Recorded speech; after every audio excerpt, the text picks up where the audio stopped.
Bonjour, je suis Eric Leroy d'Olympus Passion. Je vous présente aujourd'hui l'Olympus M5 Mark III qui vient de sortir. Il a été présenté à la presse le 17 octobre. Donc c'était la semaine dernière alors, où j'enregistre la vidéo.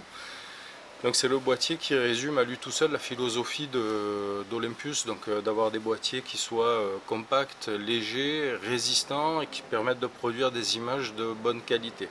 Donc au niveau de l'ergonomie, on a déjà au niveau de la prise en main, on a ici, vous voyez, un petit renfoncement qui permet de bien le tenir en main malgré le fait d'avoir des mains grosses, on va dire, hein, je n'ai pas des mains de bûcheron non plus.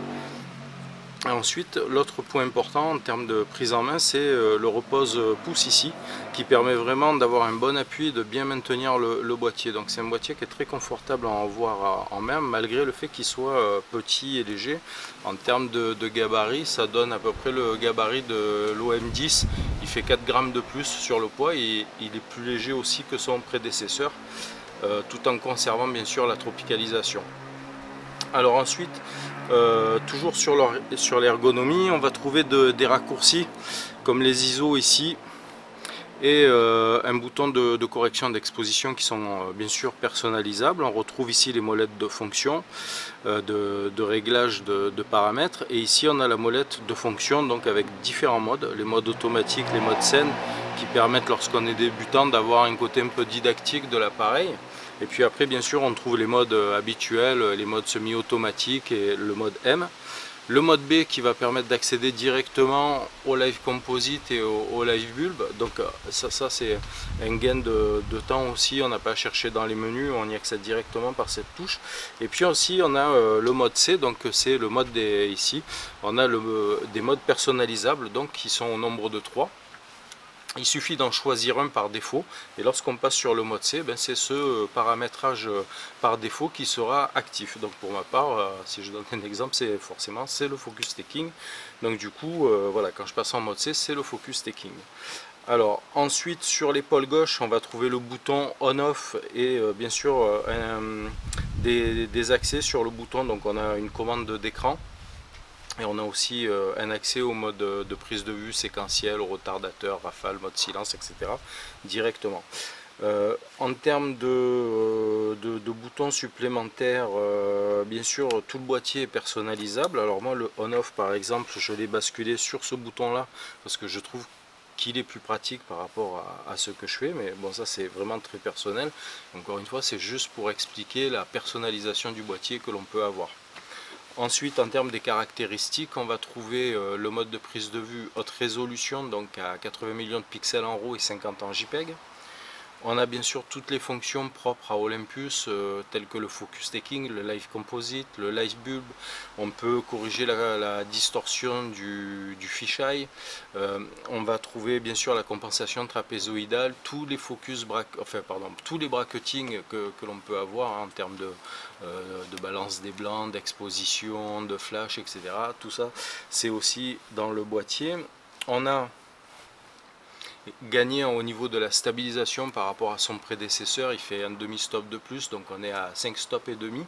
Et si on rajoute une optique telle que le 1200 stabilisé, on va gagner 6 stops et demi.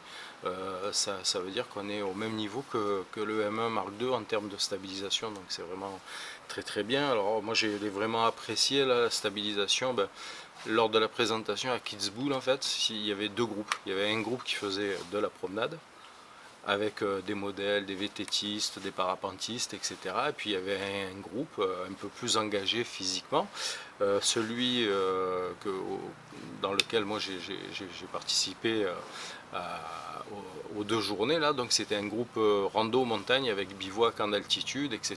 Donc l'idée c'était d'atteindre un sommet d'environ 2200 mètres pour le lever de soleil, etc. Donc forcément on apprécie considérablement le fait d'avoir un boîtier avec un poids très contenu. Mais quand on est essoufflé, en plus moi j'ai eu un problème de sac à dos, donc j'ai pas pris le trépied. et je peux vous dire que j'étais vachement essoufflé. Donc du coup le fait d'avoir la stabilisation de ce niveau là, c'est vraiment bon. J'avais le 1200 et le 714 en boîtier, bien sûr le 60 macro, mais le 60 macro je l'ai pas utilisé, j'ai pas eu d'opportunité. Mais par contre c'est vrai que ça fait du bien, voilà, d'avoir un boîtier qui permet de stabiliser. J'ai vraiment travaillé à des vitesses très basses, parce que forcément à des moments on était en très basse lumière, voire quasiment dans le noir. Donc la stabilisation a joué son rôle à fond, et voilà, ça c'est un des trucs qu'on peut apprécier quand on travaille avec du matériel Olympus. Donc voilà, et puis encore une fois la compacité, le poids quand on est en rando en montagne, quand on est essoufflé, moi je l'étais beaucoup. Donc du coup ça c'est vraiment génial comme boîtier, et puis voilà, on l'a aussi tout le temps dans la poche, mais ça c'est un autre chapitre. Donc on a gagné donc ce stop là en termes de stab. On a aussi, grâce au processeur, on a une Trupic 8. Hein, donc le Trupic 8, c'est le processeur qui est apparu sur le M1 Mark II. Et depuis, donc tous les boîtiers qui ont suivi, l'OM10, le MX, ils ont ce processeur-là. Donc ça fait une grosse mise à niveau du boîtier, du fonctionnement de l'autofocus aussi, qui est permis grâce à cette présence. On a en fait, en plus de l'autofocus, pour améliorer la réactivité, qui à mon sens, alors j'ai pas le M5 Mark II, mais par contre j'ai un EM1 ancienne génération, et souvent en passant du X ou du Mark II au premier EM1, des fois au niveau autofocus, perso ça manquait, il y a un truc, voilà, c'est une ancienne génération de boîtier, donc ça se ressentait. Là on a vraiment quelque chose de très réactif, et c'est à ajouter au collimateur. Il y en a 121, ils sont en croix, en détection de phase et de contraste, donc il y a vraiment tout ce qu'il faut pour avoir un autofocus qui fonctionne vraiment à la vitesse de l'éclair, qui est vraiment très précis, très rapide. Pour moi ça fait partie des paramètres qui sont importants sur un boîtier. Là vraiment je suis pas déçu des résultats de l'EM5 là, par rapport à la réactivité et à la précision de l'autofocus.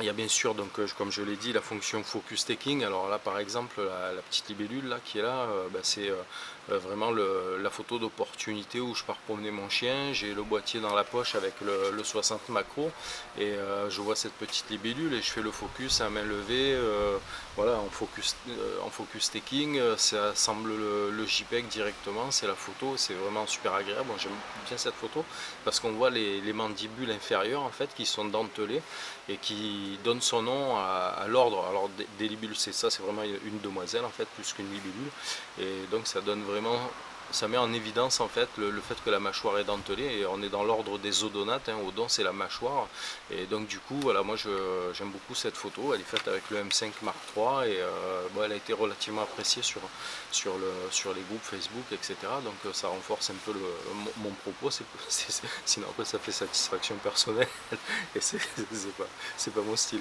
Voilà, donc même si j'en suis content, hein, attention.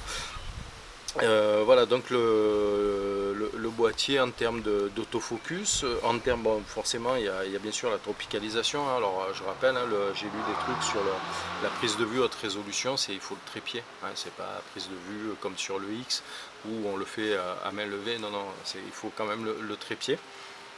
Ensuite au niveau du viseur, il y a un grossissement qui est pour moi suffisant, et je l'ai utilisé avec et sans les lunettes et j'ai pas ressenti de gêne particulière, j'ai trouvé très confortable à utiliser. Et donc c'est un boîtier personnellement que j'apprécie beaucoup parce que il est très performant, et en même temps on l'a tout le temps dans la poche. Alors c'est vraiment pas qu'une image, hein, c'est la réalité, et je trouve que c'est vraiment le boîtier qui représente bien la philosophie d'Olympus, quoi. Je le redis et j'insiste là-dessus. Et c'est un boîtier qui va correspondre et couvrir beaucoup de besoins de photographes. Vous avez un EM10, vous voulez monter en gamme, il n'y a aucun souci, vous serez vraiment très satisfait du boîtier. De la même manière, si vous avez un Mark II, rien que pour la réactivité de l'autofocus, puis après derrière on peut bien sûr ajouter le fait de la prise de vue haute résolution qui va apporter un plus, que la stab est aussi un plus. Voilà, il y a les compensations de distorsion du fisheye aussi, bon ça c'est un peu plus spécifique, mais donc pour moi ça vaut vraiment le coup de monter en gamme, ou de changer, de passer d'évoluer vers ce boîtier là. C'est vraiment un très bon boîtier. Voilà, quand on veut s'acheter un premier boîtier, là on est dans une catégorie de gamme expert. J'ai regardé un peu le prix sur la boutique Olympus, c'est aux alentours de 1200 euros. Et quand on regarde les boîtiers qui sont dans cette gamme de prix là, ils en offrent pas autant que celui-ci. Ils sont souvent pas trop tropicalisés. Et la tropicalisation Olympus, voilà, c'est quand même quelque chose d'assez terrible. Donc c'est vraiment un super boîtier à mon avis qui vaut vraiment le coup. En tout cas il me satisfait pleinement. Ça peut être aussi utilisé en second boîtier quand on a un boîtier qui est plus haut dans la gamme. Et on ne sera pas déçu. Moi je travaillais avec, je fais un mariage, alors je me suis payé le luxe du coup d'avoir 3 boîtiers sur un mariage, donc équipés différemment, avec des fonctions un peu différentes. Et forcément sans avoir un encombrement et m'alourdir terriblement. Je pense que même en travaillant comme ça, je pense pas, même j'en suis forcément sûr, le poids de mon sac il était beaucoup moins lourd que lorsque je travaillais avec que 2 boîtiers de mon ancien matériel, avec les optiques, etc. Donc ça c'est vraiment très bien. Et bien sûr on peut faire de tout type de photos avec cet appareil. Et puis aussi il y a les fonctions vidéo, mais alors qui sont juste terribles. Il y a un profil flat qui vous permet de faire de la post-production sur votre vidéo. En termes de format, il y a de la 4K, de la super 4K, il y a du slow motion, il y a du speed motion, il y a plein de choses qui sont paramétrables. Donc c'est aussi un gros atout de ce boîtier avec la connectique pour le micro, etc. Donc globalement, vous êtes photographe un peu urbain, un peu randonnée, voilà, un peu. C'est un couteau suisse en fait. Ouais, c'est un couteau suisse. Ils l'ont présenté en Autriche, mais voilà, c'est un super boîtier qui est capable de faire plein de choses. Au niveau de l'écran, il est sur rotule. Et cet écran, bien sûr, avec tout ce qu'il y a de tactilité, on a aussi la possibilité de paramétrer pour avoir le déplacement des collimateurs par le pouce, donc comme un pad, hein. On déplace les collimateurs avec le pouce. Ça c'était apparu sur le M1 Mark II et c'est très pratique quand on commence à l'utiliser. C'est vraiment, voilà, c'est encore une chose qui permet de travailler plus rapidement qu'avec un boîtier, on va dire, classique. Voilà, sans s'encombrer. Vous partez en voyage, vous mettez un 12-200 ou un 14-150 dessus. Voilà, à part peut-être se dire tiens je vais prendre une focale fixe pour un peu lumineuse pour travailler éventuellement en basse lumière, mais c'est bon quoi, vous êtes armé pour faire face à toutes les situations que l'on peut rencontrer quand on est photographe en voyage quoi. Voilà, c'est après bien sûr après chacun couvrira en fonction de ses besoins, peut-être par des objectifs spécifiques, mais là vraiment c'est déjà terrible. Alors moi après je l'utilise beaucoup là maintenant. Donc avec le grip, depuis que je l'ai, ça rajoute quelques grammes au poids du boîtier, un petit peu de volume supplémentaire, mais ça gêne pas, il est toujours dans la poche et ça va augmenter la prise en main. Et notamment si on travaille un petit peu avec le 40-150 ou le 300, qui sont des objectifs qui sont lourds hein, dans la gamme Olympus, mais voilà, il faut relativiser, ça reste des objectifs légers par rapport à leur focale. Mais du coup là, ce petit grip supplémentaire, ben, il apporte un plus de confort qui est vraiment très intéressant. Donc après là c'est aussi pareil, c'est propre à chacun. Moi je le laisse quasiment en permanence dessus, il rentre quand même dans les poches. Bon vous allez dire il a des grandes poches, c'est pas faux, mais voilà, si j'ai besoin je l'enlève et il restera avec sa compacité d'origine et ça sera très bien. Donc ce que je vais faire en fait, je vais continuer à utiliser le boîtier pendant quelques temps, parce que là je l'ai eu il y a plusieurs semaines, donc avant la présentation. J'ai pas pu l'utiliser correctement, en tout cas autant que je l'aurais voulu, parce que ben, mon état de santé l'a pas permis, et du coup un peu de frustration quand même. Donc je vais l'utiliser et puis je reviendrai faire une vidéo en parlant un peu plus. Cependant vous pouvez toujours m'interpeller s'il y a besoin d'informations complémentaires, parce que malgré tout depuis voilà, je l'utilise quand même, hein, même si j'ai été malade, j'ai fait des choses hein, dans mon jardin, j'ai des trucs qui passent, donc ça me permet de faire des photos et de l'utiliser. En tout cas ça m'a permis de le faire. Donc n'oubliez pas de liker la vidéo, de vous abonner au blog et à la chaîne YouTube, et bien sûr de nous rejoindre sur le groupe Facebook Olympus Passion OMD Epen. Ça sera une bonne chose, parce que vous aurez toutes les informations d'Olympus en général par ces biais là. Et puis surtout là, dites-vous que le boîtier va être disponible en magasin aux alentours de la mi-novembre, mais en attendant déjà là, à partir de cette semaine, donc on est dans la semaine du 22 octobre, voilà, à partir de maintenant là, il y a plein de manifestations, de possibilités d'aller essayer le boîtier dans les magasins près de chez vous. Donc regardez le planning sur Olympus, sur le blog, etc. Et vous verrez que vous aurez cette possibilité-là d'aller découvrir le boîtier accompagné d'utilisateurs de celui-ci, donc des ambassadeurs, des techniciens d'Olympus, etc.